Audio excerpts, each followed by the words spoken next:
ગરવા નર ગુજરાતના, ગરવા નર ગુજરાતના અને કરમ સદિયા કડા ભીડ,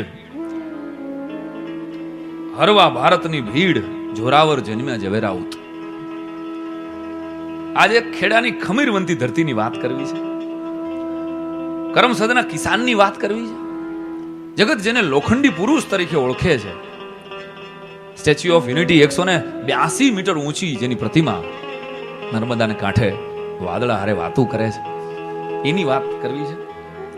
મેકર ઓફ મોડર્ન ઇન્ડિયા, અખંડ ભારતના શિલ્પી તરીકે આપણે સૌ આજે ભારતનો નકશો કાશ્મીરથી લઈ અને કન્યાકુમારી સુધીનો દોરી શકીએ છીએ. આના મૂળમાં કોઈ એક અને માત્ર એક વ્યક્તિ હોય તો એ સરદાર વલ્લભભાઈ પટેલ. બહુ ઓછાને ખબર છે,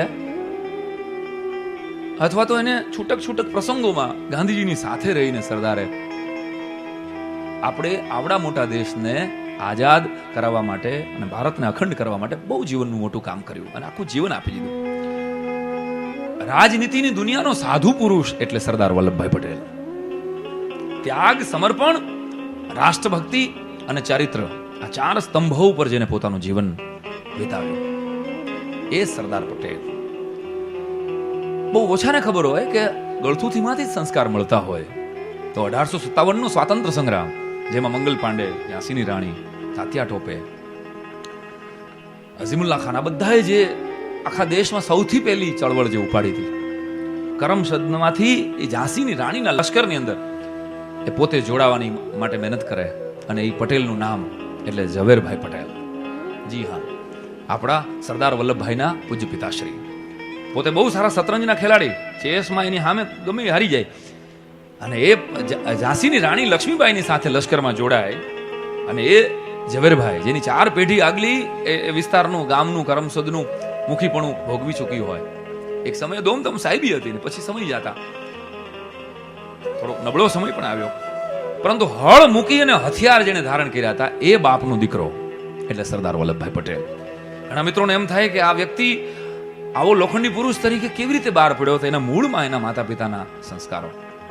લાડબાઈ માં એ પોતે બહુ કરકસર વાળા, એ કરકસરનો સ્વભાવ વલ્લભભાઈના જીવનમાં જીવન પર્યંત રહ્યો, એટલે દેશની એક ટાંચણી પણ વધારે ન જવા દે.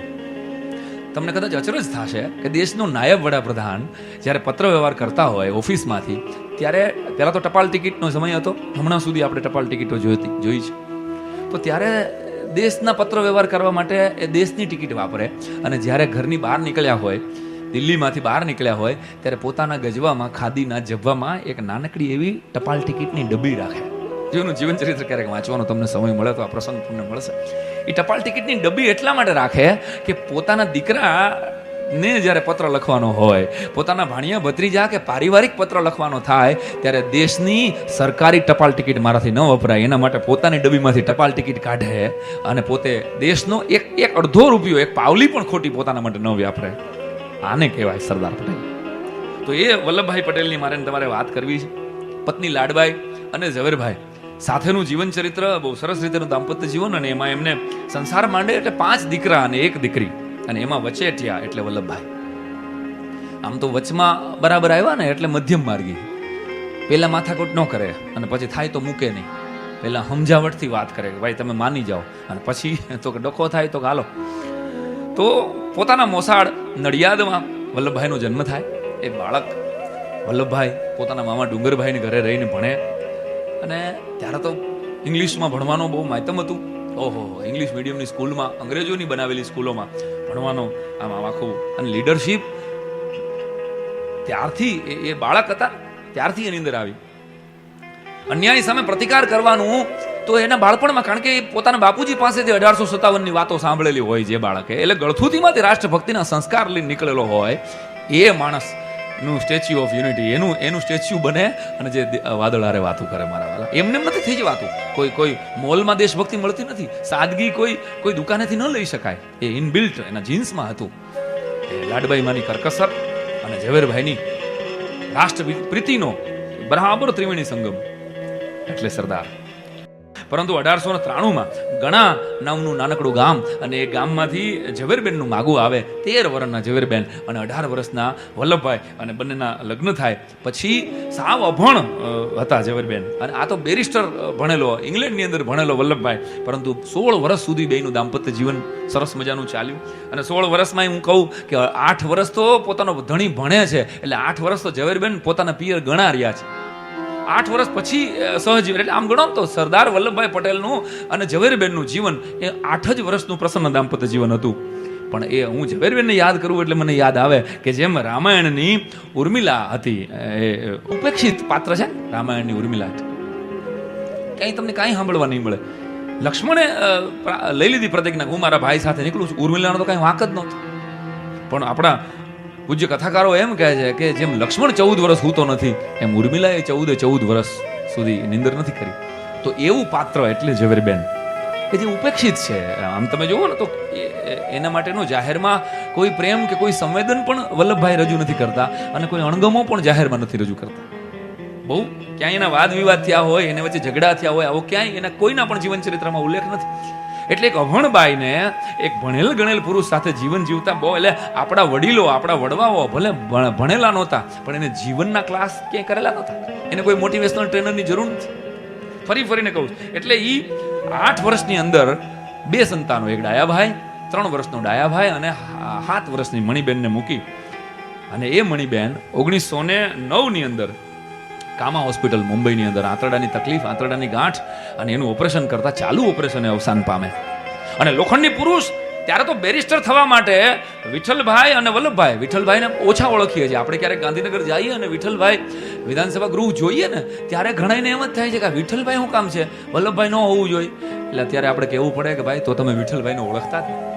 આ પણ પોતે બહુ રાષ્ટ્રની ચળવળમાં સુભાષબાબુના ખાસ મિત્ર હતા, અને એવું સરસ મજાનું કામ કરેલું. અને ઘણાઈને એમ મરઘા લડાવવાની મજા આવે કે વડાપ્રધાન પદ થોડું છોડાય, અટાણે કોઈ ધારાસભ્યનું પદ છોડતું નથી, તો વડાપ્રધાન પદ સરદાર વલ્લભભાઈ પટેલ કેવી રીતે છોડી શકે? એના મૂળિયા વલ્લભભાઈના જીવનમાં ક્યાં પડેલા છે એનો આ દાખલો આપી પછી મારે આગળ એક સરસ મજાની વાત કહેવી છે કે સરદાર વલ્લભભાઈ પટેલને લંડન ભણવા જવું હતું. ત્યારે તો એવું હતું કે જેને ભણવા જવું એ પોતાના મજૂરી કરે, મહેનત કરે, નોકરી કરે અને પૈસા ભેગા કરે અને પછી લંડનની સ્કોલરશિપ મેળવે. હવે વલ્લભભાઈ પણ બેરિસ્ટર માટે ઇંગ્લેન્ડ ભણવા માંગતા હતા, અને મોટા ભાઈ વિઠ્ઠલભાઈની પણ ઈચ્છા હતી, પણ એમની પાસે પૈસા નહોતા કે લંડન ભણી શકાય. તો પૈસા ભેગા કરી અને વલ્લભભાઈએ લેટર મેળવ્યો, એડમિશન મેળવ્યું.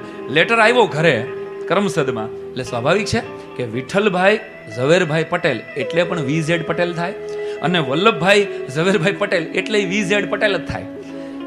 પત્ર જોયો એટલે વિઠ્ઠલભાઈએ પોતાના નાના ભાઈને કીધું કે ભાઈ તારી પાસે તો પૈસા થઈ ગયા છે અને તારો તો લેટર આવી ગયો, પણ બેરિસ્ટર થવાની મારી ઈચ્છા છે. બસ ભાઈની ઈચ્છા છે ને, મોટા ભાઈની ઈચ્છા છે, તો મારે થોડું કાંઈ એની ઈચ્છા આડું હોવાય.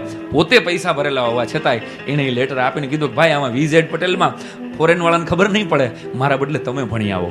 દોસ્તો, એ સમયે અત્યારે મેં કીધું ને એમ કે એક અમેરિકાની યુનિવર્સિટીમાં એડમિશન મળી ગયું હોય અને ભાઈ કોઈ બેનને ન મોકલે આજના સમયમાં, તો વિચાર કરો એટલા વર્ષો પહેલા આ વલ્લભભાઈ પોતાના મોટા ભાઈને ઇંગ્લેન્ડ ભણવા માટે મોકલી દે. આ ત્યાગ વૃત્તિ એનામાં બાય ડિફોલ્ટ હતી. એટલે ભલા માણસ ગાંધીજી જ્યારે કહે ને કે તમારે સરદાર પટેલ નીકળી જવાનું છે, જવાહરને વડાપ્રધાન બનાવો, 80% લોકો ઈચ્છતા હોય કે સરદાર જ બરાબર વ્યક્તિ છે, પાત્ર વ્યક્તિ છે, પણ ગાંધીજી નથી ઈચ્છતા, તો ભલા માણસ એમાં કાંઈક જરૂર વાત હશે. કારણ કે મેં તો વલ્લભભાઈ એમ કહે છે કે મેં તો ગાંધીજીને દિલ આપી અને તાળું મારીને ચાવી દરિયામાં નાખી દીધી છે. સાહેબ, આવો એક રાજનીતિક પુરુષ બીજા પુરુષ માટે, બીજી પાર્ટીનો કોઈ પણ માણસ હોય, અત્યારે આપણે જોઈ છીએ કે એક કાર્યકર આગો પાછો થાય એટલે એને કાંઈ કાઢી નાખવામાં આવે, અને એ ક્યાંક આગળ વધી જાય તો એટલે પહેલેથી એનો રસ્તો કરી નાખવામાં આવે. એ સમય અત્યારે રાજકારણમાં આપણે જોઈ રહ્યા છીએ. એક જિલ્લામાં, એક તાલુકામાં એવાય છે પાર્ટી બદલુઓની જમાત છે આખી. ત્યારે સાહેબ ગાંધી બાપુ કહે હું એનો સૈનિક છું, એનો વફાદાર સૈનિક છું. સાહેબ મારાથી કાંઈ ન બોલાય. આવો સમર્પણ ભાવ ગાંધી માટે એમને હતો. ત્યારે યાદ કરાવી દઉં કે જ્યારે ઝવેરબેન કામા હોસ્પિટલમાં ઓફ થઈ જાય છે ત્યારે આણંદની કોર્ટમાં સરદાર વલ્લભભાઈ કેસ લડતા હોય છે, અને બરાબર પગથિયા ચડતા હોય તો અંદર બેઠા હશે, કોઈ માણસ આવી જાય કે આ તમારો તાર છે, એટલે આમ તાર ફટાફટ કરતો વાંચી લે. 1.5 લીટીનો તાર હતો, એ વાંચીને ખિસ્સામાં નાખી દીધો. અને પછી કેસની છેલ્લી સુનાવણી હતી. એક નિર્દોષ વ્યક્તિને ફાંસીની સજા મળી જાય એમ હતી એ ખૂનના કેસમાં. અને વલ્લભભાઈ જોરદાર દલીલ કરે, એવી દલીલ કરે અને ઓલા છોકરાને બચાવી લે, નિર્દોષ છોકરાને બચાવી લે. જ્યારે કેસ પૂરો થયો એટલે ઢગલો થઈ જાય વલ્લભભાઈ, આંખમાં જળજળી આવી જાય. બે વકીલો આવીને પૂછે મિત્રો એના કે વલ્લભભાઈ કેસ જીતી ગયા છો, આવી દલીલ કરીને તમે કેસ જીતા છો અને કેમ તમે ઢીલા અત્યારે છો? ત્યારે ખિસ્સામાંથી તાર બતાવે, વાંચી લે. ત્યારે તારમાં લખ્યું હોય કે કામા હોસ્પિટલમાં તમારી પત્ની ઝવેરબેનનું અવસાન થયું છે. એટલે એનો એક વકીલ ભાઈબંધ હતો, એને એમ કીધું આણંદની અંદર કે અરે વલ્લભભાઈ આ તાર તો કેસ શરૂ થયો ત્યારે આવ્યો. તો કે હા. તો કે આ તાર સાંભળ્યા પછી તમે આટલી ખતરનાક દલીલ કરી, આટલી જુસ્સાથી દલીલ કરી? તો કે હા, એમાં શું? આ તો મારું. ત્યારે વલ્લભભાઈ શું કામ સાંભળજો, લોખંડી પુરુષ કોને કહેવાય? લોખંડના પૂતળા બનાવી દેવાથી લોખંડી પુરુષ નથી થઈ જવાતું સાહેબ, પણ લોખંડી પુરુષના સ્વભાવ, એના સંસ્કારો કેવા હોય. ત્યારે વલ્લભભાઈ એમ કીધું કે મારી પત્ની મરી ગઈ એ તો મારા નસીબ, પણ આ માણસ જે અહીંયા ઊભો છે આરોપી, એ નિર્દોષ હતો, એને બચાવીને એ મારું કર્તવ્ય હતું ભલામણ. તો મારા કર્તવ્યને હું ઠેસ કેમ પહોંચાડી શકું સાહેબ મારા નસીબ માટે? અને પછી ઝવેરબેન વિદાય લે. માત્ર 16 વર્ષનું દાંપત્ય જીવન, અને એમાંય માત્ર 8 વર્ષનું સહજીવન. 3 વર્ષનો ડાયો ભાઈ, 7 વર્ષની મણીબેન આમ કાંખમાં લઈ અને મણીબેન ઊભી હતી. અને જ્યારે ઝવેરબેનની લાશને લઈ જતા હશે સ્મશાન યાત્રામાં, ત્યારે દીકરીને ક્યાંથી શું ખબર હોય છે? 7 વર્ષની છોકરીને શું ખબર હોય સાહેબ? એ પૂછે છે કાંક મારી બાને બધા ક્યાં લઈ જાય છે? કોઈ શું જવાબ આપે છે? દીકરીના એકેય સવાલનો જવાબ આપવાની તેવડ વિઠ્ઠલભાઈમાં નહોતી વલ્લભભાઈ. મોટા બાપુ કયો તો ખરા, મારી બાને કેમ બધા હાલી નથી શકતી? મારી બા કેમ આને ઉપાડીને લઈ જાય છે બધા?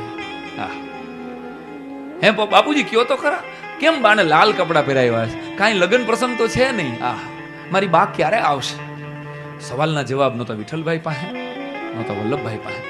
મારી બા ક્યારે આવશે, ક્યારે આવશે? આંખમાં હોજી જાય એવી આંખું થઈ ગઈ. અને મણીબેનનો સવાલનો જવાબ વલ્લભભાઈએ એ 7 વર્ષની દીકરીને અને 3 વર્ષના દીકરાને ભેટી. અને વલ્લભભાઈએ તેથી ભીની આંખે એટલું કીધું, તો બેટા તારી બા હવે કોઈ દી નહીં આવે. બોલતા તો બોલાઈ ગયું, તારી બા હવે કોઈ દી નહીં આવે, પણ એ વાક્યને વલ્લભભાઈ પટેલ જીવી બતાવે છે કે 33 વર્ષે વિધુર થાય. સમજો, 16 વર્ષનું દાંપત્ય જીવન છે, 33 વર્ષના અને 29 વર્ષના ખાલી ઝવેરબેન હતા. 33 વર્ષે ઘર સંસાર તૂટી જાય, વિધુર થાય, અને એ પછીનું 42 થી 45 વર્ષનું એનું જાહેર જીવન. પણ જીવનમાં પોતાના બાળકોને અન્યાય થશે, મારી મણીને કે મારા ડાયાભાઈને અન્યાય નહીં થવા દો, એટલે જીવનમાં બીજા કોઈ સ્ત્રી પાત્રને એન્ટ્રી ન આપી. આ લોખંડી પુરુષ, એના ચારિત્રમાં ડાઘ ન જોવા મળે તમને સાહેબ, એટલે લોખંડી પુરુષ. 42 વર્ષ પછી જીવ્યા જાહેર જીવનની અંદર સાહેબ. પણ એ કોઈ આ દેશની કોઈ સ્ત્રી કે કોઈ પુરુષ સરદાર વલ્લભભાઈ પટેલની વાત કદાચ કોકને કડવી લાગી હોય, પણ સરદાર વલ્લભભાઈ પટેલના જીવન ઉપર આંગળી, એના ચારિત્ર ઉપર આંગળી ઉઠાવી શકે એવો એક પણ કિસ્સો નથી મળતો આપણને સાહેબ. અને એ સંસ્કાર આપણે ત્યાં કહેવત તો એવી છે કે બેઠો જો બાપ તણે ચીલે ચાલે નહીં, પણ જનની કામ જણે વરવી લાગે વેરડા. આ દુહાને બરાબર ખોટો પાડે અને એમાં સુધારો કરવો પડે કે બેટી જો બાપ તણે ચીલે ચાલે નહીં. એવી દીકરી એટલે મણીબેન. ઈ સમયે મણીબેનને સેન્ટ ઝેવિયર્સ કોલેજમાં ભણાવે. જે દિવસે દીકરીને ભણાવવી કેમ, 7મા ધોરણથી 4 ધોરણથી વધારે ભણાવવાની જ ન હોય, અને સાયકલ લઈને મણીબેન ફરતી હોય, ત્યારે દાંત કાઢતા હતા જુવાનીઓ દેશના, પણ એ મણીબેનને ગ્રેજ્યુએટ કરાવડાવે. એટલી શિક્ષિત મણીબેન.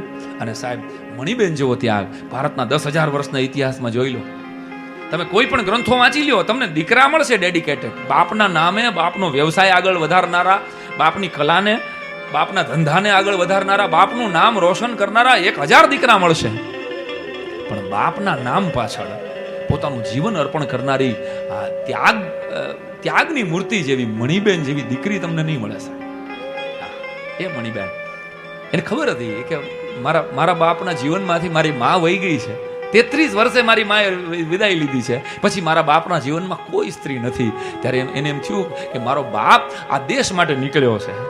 અને કોઈ કાર્યકરે પૂછેલું સરદારને કે વલ્લભભાઈ મને પરિવારના પ્રશ્નો બહુ નડે છે, મારે શું કરવું? ત્યારે એ કાર્યકરને વલ્લભભાઈ જવાબ આપે છે કે હું જ્યારે ગાંધીજી જ્યારે જોડાયો ને ત્યારે મેં એક કામ કર્યું હતું. એટલે કાર્યકરને એમ થઈ ગયું ઓહો કંઈક મહત્વનું કામ. શું કામ કર્યું? તો કે મેં છે ને થોડાક લાકડા હળગાવ્યા હતા ગાંધીજી જ્યારે જોડાયો ત્યારે. નકર એક સમયે તો પોતે એમ કહેતા હતા, બેલ બોટમ પેન્ટ પહેરે, બ્રિજની રમત રમે, પત્તા રમે, સિગાર પીવે, સિગરેટ પીવે. એવા વલ્લભભાઈ પૂરેપૂરા યુરોપિયન શૈલીમાં ઘડાઈ ગયા હતા. પણ ગાંધીજીને મળ્યા પછી એને એમ થઈ ગયું કે આ માણસમાં કાંઈક જાદુ મંતર છે. અને પછી આખા ખાદીના જભા ઉપર ને ખાદીના ધોતિયા ઉપર આપીને જીવન આપી દીધું. ત્યારે કે વડીલ, મેં એક કામ કર્યું હતું, ગાંધીજીને મળ્યો ને પછી થોડાક લાકડા હળગાવ્યા હતા, પછી તો કે એ લાકડામાં મારું કુટુંબ હળગાવી નાખ્યું, મારી કારકિર્દી હળગાવી નાખી, મારી આબરૂ હળગાવી નાખી, હવે મારી પાસે થોડીક રાખ વધી છે, આ રાખમાંથી હું નીકળશે ને એની મને ખબર નથી. આવી નિસ્વાર્થ એક અકિંચન રાજપુરુષ તમને વિશ્વના નકશામાં ક્યાંય જોવા નહીં મળે છે. અને એવી જ એની દીકરીને ખબર હતી, મણિબેનને ખબર હતી કે મારા બાપના જીવનમાં કોઈ સ્ત્રી નથી, મારા બાપનું ધ્યાન રાખે એવું કોઈ નથી. હવે એ દીકરી નક્કી કરે કે હવે મારા બાપની ધોબણે હું છું, મારા બાપની રસોઈ કરવા વાળી પણ હું છું, મારા બાપની પર્સનલ આસિસ્ટન્ટ મણિબેન. અને આખી જિંદગી પોતે લગ્ન ન કરે અને એ મણિબેન પોતે ખાદી, પોતાના બાપ માટે અને પોતાના માટે ખાદી કાતે, રોજ રેટીઓ કાતી અને એમાંથી કપડાં પહેરે. વિચાર તો કરો, એવી ત્યાગ વૃત્તિ. અને એ મણિબેન, એના વિશે કાંઈ લખાણું નથી. તમને કોઈ ફોટો બતાડવામાં આવે તો અત્યારે હું ગેરંટી આપું 100 માંથી 95 ગુજરાતી મણિબેનના ફોટાને પણ ન ઓળખી શકે, કારણ કે આપણે ભૂલી ગયા છે. આવી દીકરીને ભૂલી ગયા. આ દીકરી આપણી રોલ મોડલ હોવી જોઈએ ને. ગુજરાતની દીકરીની રોલ મોડલ કસ્તુરબા હોવી જોઈએ, એની રોલ મોડલ મણિબેન હોવી જોઈએ. પણ આપણી કરુણતા છે કે આપણે તો ફિલ્મ સ્ટાર હોય ને એને જ, કે કાં તો સ્પોર્ટ્સનો સ્ટાર હોય એને જ રોલ મોડલ સમજીએ છીએ, જેને જીવન આપી દીધું પોતાના બાપ માટે. મણિબેન વલ્લભભાઈ પટેલ ઇતિહાસનું એક એવું ઉપેક્ષિત પાત્ર. મેં કીધું ને, સરદાર વલ્લભભાઈના જીવનમાંથી એક ઝવેરબેન, જેના વિશે આપણે કાંઈ જાણતા નથી, અને બીજું દીકરી મણિબેન, કે જેને જીવનના, અને પછી સરદારના મૃત્યુ પછી 20 લાખ રૂપિયા લઈને નહેરુ સાહેબને મળવા જાય કે મારા બાપ કોષાધ્યક્ષ હતા અને કોંગ્રેસના સભ્યો પાસેથી લીધેલા ભેગા કરેલા 20 લાખ રૂપિયા મારી પાસે છે. વિચાર તો કરો. ડેપ્યુટી પ્રાઇમ મિનિસ્ટર, અટાણે આપણે જોયું છે એક ધારાસભ્ય હોય કે તાલુકા પંચાયતનો કે જિલ્લા પંચાયતનો સભ્ય ટર્મ પૂરી કરે ને ત્યાં 500,000 કરોડનો માલિક થઈ જાય છે.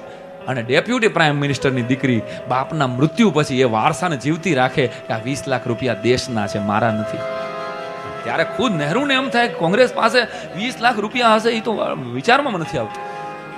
અને ઘણા એમ કીધા કરે કે નહેરુ સાહેબને ને સરદારને વચ્ચે બહુ માથાકૂટ હતી. ના, મતભેદ હશે કદાચ, પણ મનભેદ નહોતા. કારણ કે જો મનભેદ હોય તો પછી મણિબેનને કે ડાયાભાઈને ટિકિટ ન આપે એના અવસાન પછી. આ આપણે ઘણી વખત આપણે સમજતા હોય ને, એ જ સત્ય નથી હોતું. આપણી કઠણાઈ એ છે કે આપણે માની લઈએ છીએ, સિક્કાની એક જ બાજુ આપણે માની લઈએ, સિક્કાની બીજી બાજુ આપણે જોતા જ નથી સાહેબ. પણ હું વાત કરતો હતો એના જીવન ચરિત્રની, કે ઝવેરબેનની વિદાય પછી એ પોતે ગાંધીજી સાથે જોડાય. વકીલાતમાં તો યશ હતો, કીર્તિ હતી, લક્ષ્મી હતું, એ બધું હતું, પણ આત્માની શાંતિ નહોતી મળતી. વલ્લભભાઈને આત્માની શાંતિ નહોતી મળતી ને આ જીવ છે ને આત્માની શાંતિ ઝંખતો હતો. હું એવું શું કરું? ત્યારે જમણો હાથ બને ગાંધી બાપુનો. ગાંધી બાપુ પોતે લખે છે કે મને વલ્લભભાઈ ન મળ્યા હોત તો આવડું મોટું કામ ન થઈ શક્યું. આવું તો બાપુ સ્ટેટમેન્ટ કરે. અને ત્યારે ગોધરાના સામાન્ય સભાના મંત્રી બનાવવામાં આવે, ત્યાંથી વલ્લભભાઈની શરૂઆત થાય. પછી તો અમદાવાદના કોર્પોરેશનની સાથે જોડાય, એના પ્રમુખ બને. 1918માં ખેડાનો સત્યાગ્રહ અને 1928માં બારડોલીનો સત્યાગ્રહ. જે બારડોલીનો સત્યાગ્રહ આખા ભારતને ધૂણાવી નાખે. અને ત્યારે બારડોલીના સત્યાગ્રહની જીત બાદ વકીલ KF નરીમાને સરદાર વલ્લભભાઈ પટેલને સરદારનું બિરુદ આપેલું. ત્યાં સુધી તો વલ્લભભાઈ જ હતા. બાપુની ગેરહાજરીમાં થયેલો આ સત્યાગ્રહ પોતાની રીતે 80,000 કે 88,000 ખેડૂતો માટે વલ્લભભાઈ લડ્યા. કયા સમયે કયું પાનું વાપરવું ને આની બરાબર જો કોઈને ખબર હોય તો એ વલ્લભભાઈને. એટલે એ વલ્લભભાઈ ખેડાના સત્યાગ્રહથી અને બારડોલીના સત્યાગ્રહથી સરદાર તરીકે બહાર નીકળે. અને કાળજુ સિંહનું રાખો, 5 વેદાંતના જેમ સૂત્રો જીવને શિવ સાથે જોડી દે, મોક્ષ સાથે જોડી દે, એમ રાજનીતિમાં જીવનના 4-5 સૂત્રો જે વલ્લભભાઈ આપ્યા છે એમાં મને ગમતું કાળજુ સિંહનું રાખો, સાચું કહેવાની હિંમત રાખો. પહેલું સૂત્ર કાળજુ સિંહનું રાખો, બીજું સૂત્ર હતું સાચું કહેવાની હિંમત રાખો, ત્રીજું સૂત્ર હતું અન્યાય સામે અવિરત લડે રાખો, અને ચોથું અને છેલ્લું સૂત્ર હતું કે ઘરની વાત ઘરમાં રાખો. વલ્લભભાઈની આ 4 લીટીના નાના સ્લોગનમાં વલ્લભભાઈને સાહિત્યને કાંઈ બહુ સંબંધ નથી. વલ્લભભાઈ પોતાની આત્મકથા લખવાનો આ માણસને ટાઈમે નહોતો. કારણ કે હું જોઈશ એમ નહીં, વલ્લભભાઈ તો હું કરીશ, હું જોઈશ નહીં. કામ કરવાનો માણસ હતો, આ કર્મયોગી માણસ હતો સાહેબ.